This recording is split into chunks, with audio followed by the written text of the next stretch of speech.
Thank you so much. I'm very grateful to GA4GH for hosting me today, and even more grateful for their leadership.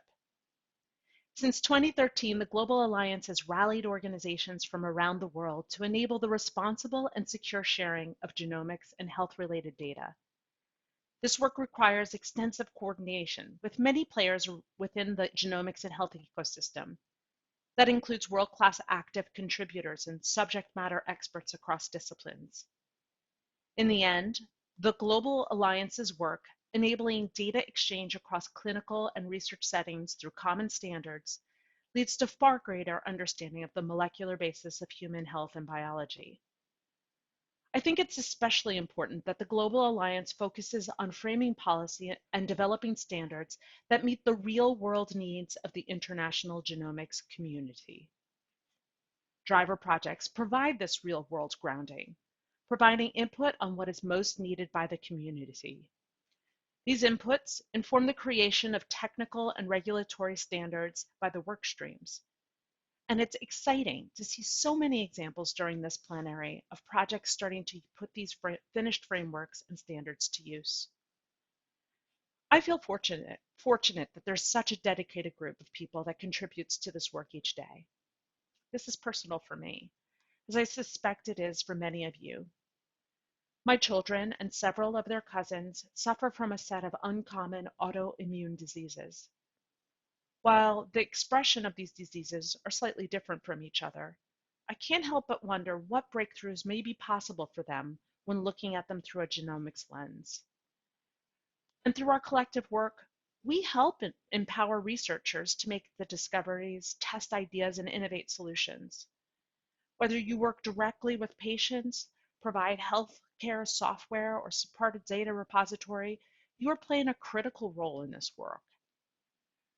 And this work is clearly more urgent today than ever. You can see that from our virtual and social distancing practices in place at today's event. The global battle against COVID-19 has shown a bright light on the urgency of investing in public health capabilities. Researchers around the world have used genome sequencing of the virus to trace the origins of the existing COVID-19 outbreaks and to track control of new outbreaks. And they're also racing to understand the role that genetic factors may play in the severity of responses to the exposure to the virus. And the information that patients are sharing to make these studies possible will have major implications for understanding not only their own cases, but those of entire populations of people. Although COVID-19 is top of mind for so many of us, the driver projects are leveraging the Global Alliance standards as they contribute to fighting a range of diseases and fueling discoveries across a breadth of populations. A good example is H3 Africa, which is improving health of African populations through a contemporary research approach to the study of genomics and environmental determinants of common diseases. Meanwhile, scholars with experts in ethics, policy, and law are participating in work streams to help ensure that we are mindful of the implications of our work. People are making significant contributions when they allow their genomics data to be collected. And it's critical to be respectful of exactly how those data are being used. It's been about 6 months since our world has been turned upside down by COVID. I sincerely hope that you and your loved ones are remaining healthy, safe, and sane in the midst of this pandemic. My family certainly has had to adjust to coordinating 4 concurrent video calls for classes and meetings. But more importantly, we've also had to limit our connection to our older loved ones who face isolation and loneliness. It's a tough time. And I've found for me, the best remedy is to focus on purpose. Like me, you may already be thinking ahead to what's next. What's down the line? What lessons can we take from 2020 to the future? As our world continues to grapple with complex changes, it is up to us to be asking the tough questions about how we can play a part. A recent report from the World Economic Forum noted that many scientists and thought leaders have called this period the age of the genome. But even in the genome age, when we have the ability to understand so much about humans at the very basic level of our genes, we know that we still have sizable blind spots. And we can't successfully mitigate these blind spots in our critical work of defining technical and ethical standards for genomics data without first building a diverse, intentional community committed to inclusivity. That's what I'd like to focus on today. As a consultant, my work each day is driven by helping organizations to leverage and improve their technical infrastructure to enable and support research and scholarship. I've pursued a pretty varied and nonlinear path in my career, and I've really benefited from exposure to a range of sectors and challenges, helping me to understand the world by building a community of clients, colleagues, mentors, and mentees who share a common aspiration: accessible innovation for all. My true guiding mission throughout my career has essentially focused on enabling teams and opening the world of science and academia to the reality that diversity and inclusion are not nice to have, but critical to collaborative innovation. When we think diversity, we might first think of areas like race and gender. As critical as those are, we also have to consider other areas: region, industry, background experience, sector view, and more. In short, a wide diversity of viewpoints altogether. I was humbled and thrilled when GA4GH asked me to co-chair the Equity, Diversity, and Inclusion, or EDI, advisory group. And I'm proud to be a part of this group of insightful individuals as we work with the community to provide guidance to the organization's secretariat. When the EDI group met for the first time a few months ago, I wasn't sure what to expect. I woke for the 7 a.m. meeting, which was convenient for Europe, because I was already double booked for the equivalent meeting the evening before. Ashley and Melissa had queued up questions for a brainstorm session about what EDI means in a global setting, ideas of what GA4GH should prioritize, and what key metrics we should be measuring. Over 35 contributors attended those kickoff meetings. And 11 pages of brainstormed comments later, it was clear that there's a lot of passion around this topic. Diversity simply enables greater innovation and problem solving. That should be self-evident when considering the benefits of more voices included at the table and ensuring that there's not unintentional barriers erected to prevent genomics resources from potentially benefiting all humans. That's why I'm so inspired by those participating as active contributors in the Global Alliance's work, like H3A BioNet's work to provide necessary infrastructure and skills to conducting cutting-edge research in order to improve African population health outcomes.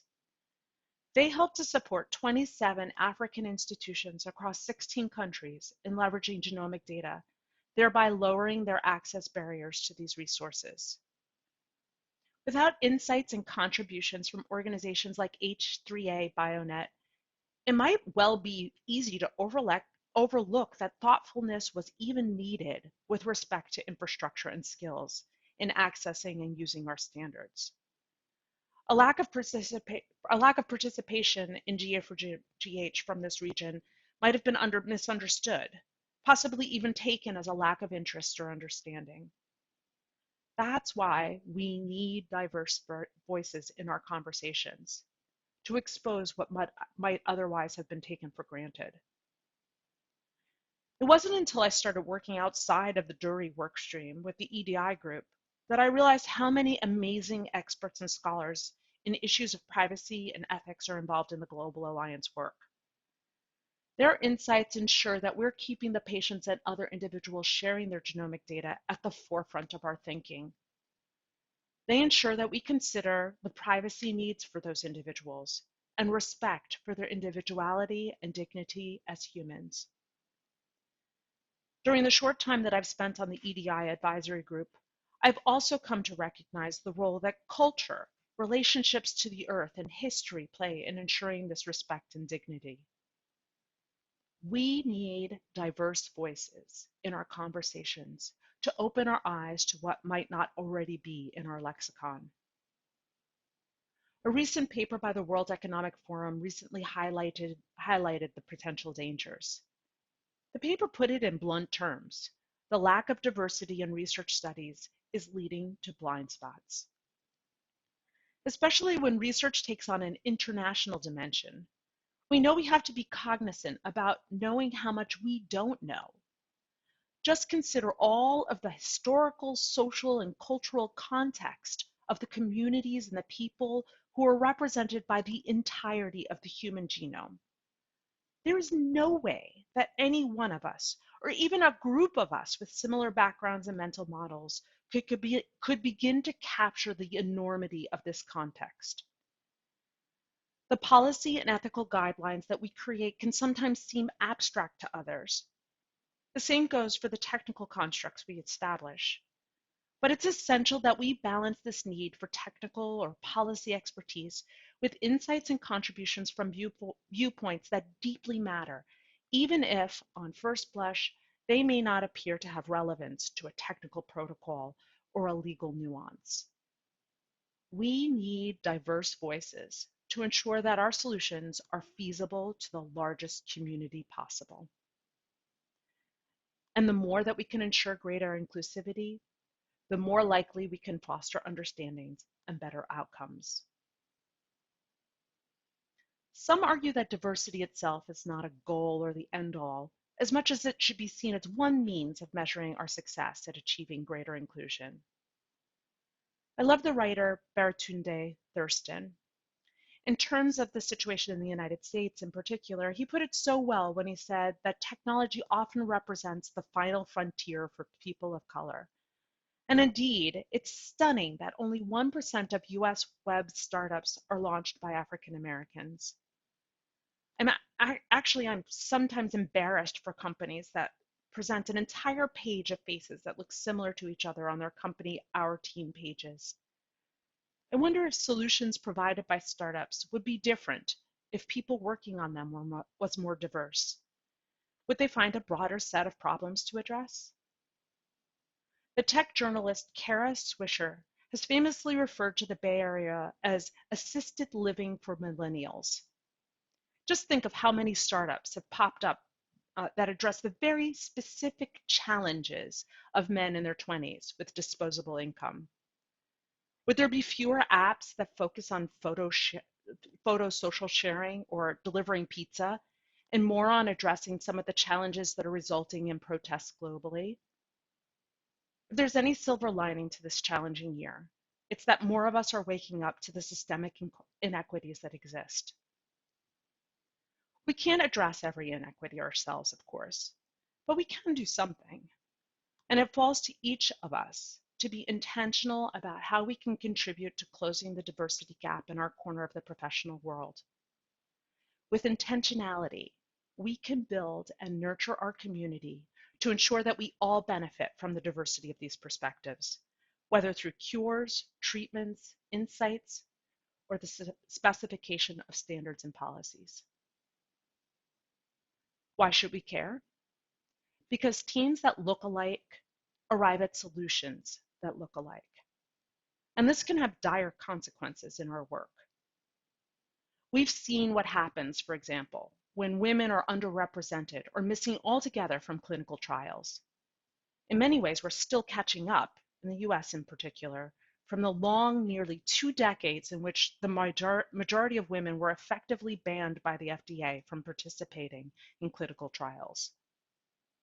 Women have long been underrepresented in cardiovascular research, in part because of the very different symptoms they experience. Think of a heart attack feeling much more like indigestion as opposed to chest pain. It's no coincidence that women are less likely to survive a heart attack with symptoms that may go unrecognized. And clinical trials continue to recruit far more men than women. The results are sadly predictable, as when the FDA needed to step in and lower this dosage of Ambien recommended for women due to their slower metabolism of the sleep aid, leading to a risk of serious side effects like driving while asleep. All of these insights could have been more likely identified with an inclusive approach to clinical trials. The takeaway is clear. If you don't include communities, you can't collect insights from those communities. That means solutions may not work for them at terrible cost to terrible results. And we risk the same outcome if we don't ensure diversity as input to our own work. These stories underscore why inclusion must be a priority for all of us. The Global Alliance's work about creating the technical and ethical standards for genomic sharing. In our work, we have the obligation to be very intentional about considering unique perspectives and ideas when creating standards. This allows standards to work for the broadest possible range of applications. It isn't enough to have policies in place that address this gap in genomics and health data collection and how they are used in research. We must also ensure diversity in the community that defines how these data are collected, managed, and accessed. Otherwise, we face two key risks. The first risk is that some communities will not have the technical resources, infrastructure, or skills to leverage these standards that we put in place, thereby excluding them from participation. And the second risk is that some individuals will object to their data being included in these research data sets because the ethical and policy guidelines that we have defined do not resonate with them, leading to incomplete representation of the human population in the data sets influenced by our standards. It's up to us to avoid these terrible risks. And it is up to us to ensure that we enable data to lead to positive outcomes. That means ensuring that data can be accessed and used by those who need it, and ensuring that it respects the full range of cultural, legal, and ethical constraints globally. That challenge will only likely increase in the years ahead as genetic data accelerates around the world, especially in developing countries and emerging economies. Just imagine what new medical discoveries we can spur. Imagine how we can drive more targeted and appropriate care for populations around the globe. But first, we'll have critical gaps to fill in better understanding the populations that have not traditionally been included in research, Indigenous communities, for example. We need to get ahead of the curve now with policies and norms that anticipate future challenges in collecting data and their usage in research and clinical care. If we can ensure greater inclusion of voices now in how we develop our approaches, we can prevent problems from growing over time. So, how do we get there? How do we ensure greater inclusion in economic and health data, in genomic and health data? How do we build through our work how do we build through our work to the project of building a more inclusive future for our field? Martin Luther King famously spoke of a beloved community. Our mission today, to borrow a phrase from the writer and consultant Charles Vogel, is to build an intentional community. I heard Charles give a talk years ago that put into words so much of what I had felt about the communities that I was a part of, yet had never quite been able to articulate before myself. As he put it, a community is a group of individuals who share a mutual concern for one another's welfare. You may notice that I keep returning to that word, community. There's a clear distinction between a group and a community. A group may share a great deal in common, ideas, interests, but a community shares a mutual concern for one another's welfare. And this manifests itself in a shared set of values and a shared sense of identity with the task at hand. It's a unique time for us to be exploring this concept of what it means to be a community. We're living in a very unprecedented time after all. We've been asked to help our communities, not by gathering, but in fact by the opposite, by keeping our social distance from one another. Charles himself has put out writings that have helped me clarify for myself what a community can look like in a virtual setting. As he has written, people don't feel connected to your community just because they joined a big crowd in an arena. They feel connected because of the individual conversations, private moments, and vulnerability that they experience with other participants.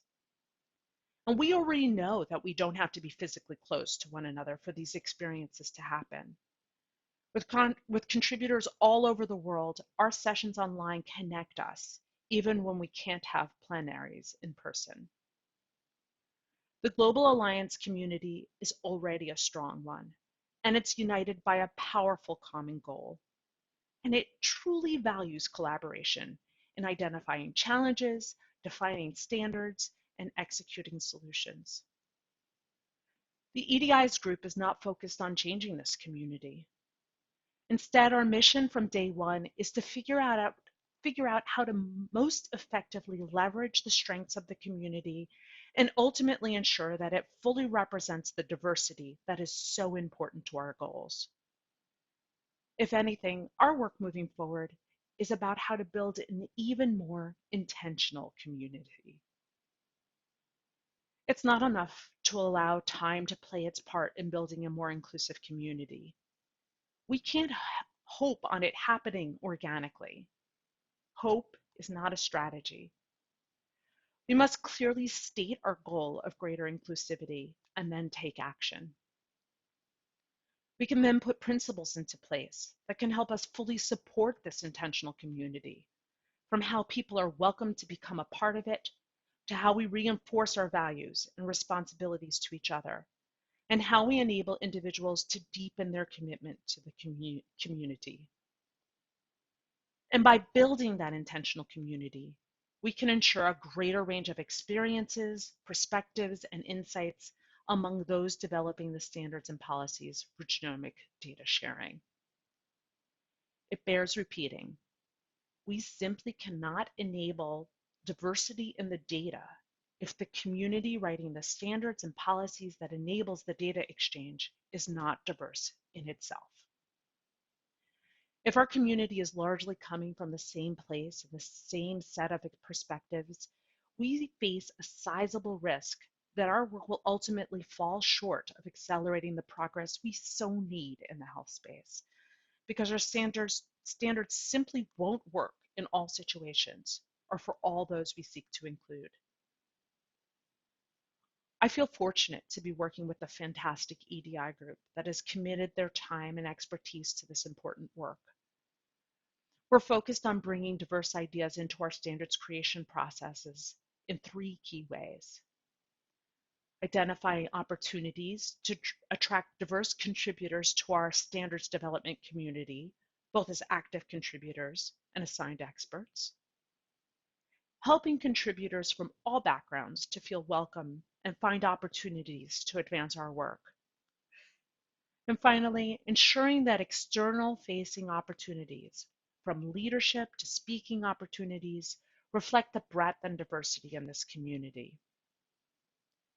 We have really only just begun this work in earnest, and it's already been so exciting to see and hear the thoughtfulness in the group's discussions.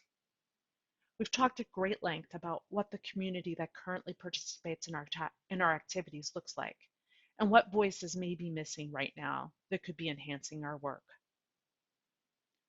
These can be challenging conversations at times. We've needed to consider what explicit and implicit values are currently represented in our interactions and where we might still be falling short.